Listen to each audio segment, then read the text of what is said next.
वृंदावन के प्रसिद्ध आचार्य श्री कुंज बिहारी शास्त्री पिछले 10 दिनों से कटिहार के अग्रसेन भवन में राम कथा सुना रहे थे। आज इस राम कथा का भव्य समापन हो गया। कथा समापन के उपरांत आचार्य कुंज बिहारी शास्त्री अपनी पूरी टीम के साथ कटिहार के श्री कृष्ण गौशाला पहुंचे।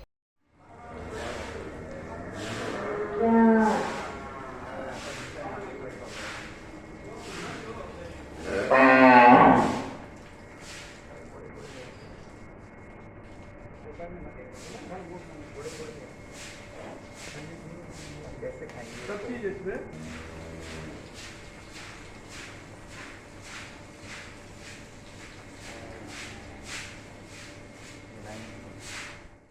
इस मौके पर उनके साथ गौशाला सचिव श्यामलाल अग्रवाल एवं अन्य कार्यकर्ता भी मौजूद थे।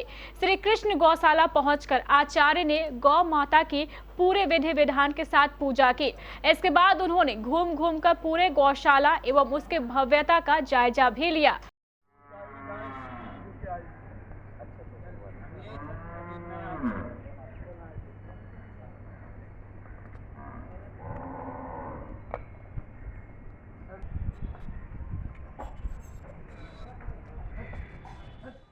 गौशाला की व्यवस्था एवं वहां हो रही गौ माता की सेवा को देख आचार्य कुंज बिहारी शास्त्री काफी प्रसन्न हुए।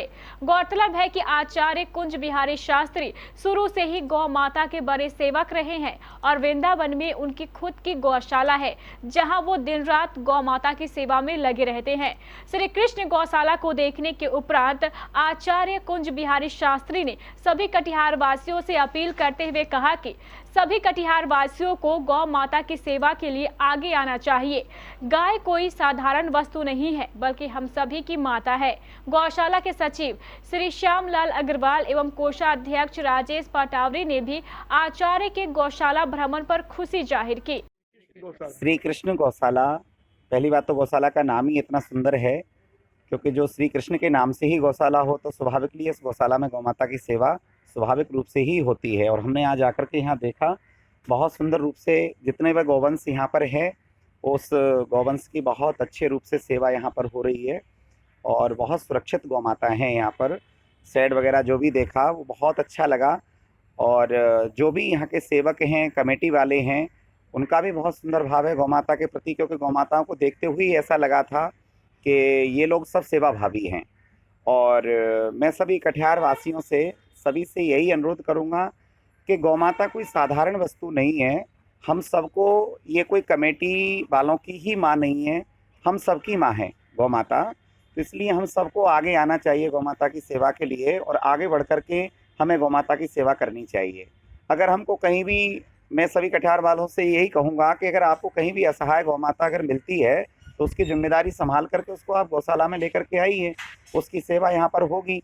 क्योंकि जब तक हम सब आगे नहीं बढ़ेंगे, गौ माता साधारण नहीं है। गौ माता के बारे में कहा है महाभारत के अनुशासन पर्व में, यया व्याप्तमिदं विश्वम जगत स्थावर जंगमम।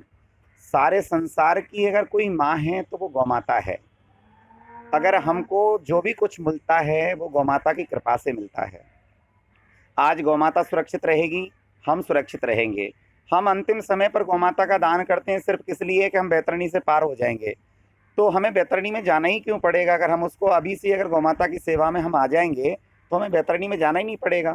इसलिए हमें थोड़ा थोड़ा करके, कहीं हमें असहाय बालक मिलता है, कोई छोटा बछड़ा मिल जाता है, क्योंकि कटने के लिए सब यहाँ से जाते हैं। हम कैसे हिंदू हैं, कैसे सनातनी हैं हम, कि हमारी आंखों के सामने गौ माता कटने के लिए जा रही है और हम उसको देख करके, हमने हमारे घरों में हम बड़े एसी में आराम से रहते हैं, बड़े आराम से खाते हैं पीते हैं। हमको अफसोस होना चाहिए इस चीज़ का कि हमारी आंखों के सामने हमारी माँ, और जिस भगवान को हम प्रसन्न करना चाहते हैं वो भगवान कभी प्रसन्न नहीं हो सकता है। क्योंकि अगर उसकी माँ उसके सामने कट रही है और तुम उसके लिए 56 भोग लगाओ तो वो कभी प्रसन्न आपसे नहीं हो सकता है। इसलिए अगर भगवान को प्रसन्न करना है, अगर भगवान से कुछ चाहना है और संसार में अगर सुरक्षित रहना है, आजकल घरों में सबसे ज़्यादा बाधाएं आ रही हैं, पितृ बाधाएं आ रही हैं। और पितृ बाधा का सबसे बड़ा लक्षण है कि घर में एकता नहीं रहना, आपस में भाई भाइयों में झगड़ा रहना, धंधा नहीं चलना सही से, सामंजस्य नहीं रहना आपस में। तो ये सब लक्षण पितृबाधा के कारण है। और पितृबाधा घर में तभी आती है कि जब घर में गौ माता के प्रति भाव नहीं होता है, गौ माता के प्रति हमारा सेवा का भाव नहीं होता है। अगर हम गौ माता के प्रति हम जुड़ेंगे तो हमारे घर की ये सारी समस्याएं समाप्त हो जाएंगी ये सारी की सारी। ठीक है ना, बहुत अच्छा लगा हमें गौशाला। हम लोगों के लिए आज खुशी की बात ये है कि कटिहार शहर में वृंदावन से आए कुंज बिहारी शास्त्री जी जो राम कथा पर प्रवचन दे रहे हैं, उन्होंने श्री कृष्ण गौशाला का आज भ्रमण किया और सारे भ्रमण करने के बाद उन्होंने गौशाला की व्यवस्था पर खुशी जाहिर की और कुछ सुझाव दिए। हम निश्चित रूप से उनको विश्वास दिलाते हैं कि उनके सुझाव को गौशाला की कमेटी मानेगी और जो लोगों से उन्होंने अपील की कि कटिहार श्री कृष्ण गौशाला को मदद करने की, आप लोग उनके सुझाव को अमल में लावें और श्री कृष्ण गौशाला को आगे बढ़ाने के लिए कटिहार के भक्तजन आगे आवे, यही हमारी आपसे विनती है। और पुनः मैं एक बार अपने गुरु जी का गौशाला परिसर में आने के लिए स्वागत करता हूँ। हाँ, वृंदावन से राम कथा के लिए कुंज बिहारी जी आए हुए थे। अग्रसेन में एक राम कथा थी और कल हम लोग जाके मिले भी थे। एक गौशाला के प्रति बहुत समझ, इन्होंने कहा कि कल मैं गौशाला जाके देखना चाहता हूँ। आज हम इनको यहाँ लेके आए, इनकी यहाँ की व्यवस्था से ये बहुत खुश हैं। और इन्होंने कहा है कि आप ज़्यादा से ज़्यादा गौवन जो तस्करी की जाती है वो रखने का व्यवस्था कीजिए गौशाला में। गौशाला का तो वही काम है कि नशाए गायों को रखा। हमने इनको आश्वासन दिया कि जहाँ तक हो सकेगा, जितनी हमारी कैपेसिटी है, ज़्यादा से ज़्यादा गौवंश हम यहाँ श्री कृष्ण गौशाला कटिहार में रखने का प्रयास करेंगे। कपड़ों के शौकीनों के लिए बड़ी खुशखबरी, खुल गया लाट साहब सियाराम के असली डिजाइनर कपड़ों का exclusive showroom. Designer shirt, designer pant के साथ साथ डिजाइनर शर्टिंग एवं डिजाइनर सूटिंग भी। भरी गर्मी में ठंडक पहुंचाने वाले कपड़ों की तो बात ही कुछ और है। साथ ही बेहतरीन टेलरिंग की सुविधा भी उपलब्ध। लाट साहब, अब होगा आपके डिजाइनर कपड़ों का शौक पूरा। पता पानी टंकी चौक के दक्षिण कटिहार। Mobile number 7481 36799। हर खरीद पर मिलेगा बेहतरीन उपहार। तो आइए लाट साहब बनिए लाट साहब।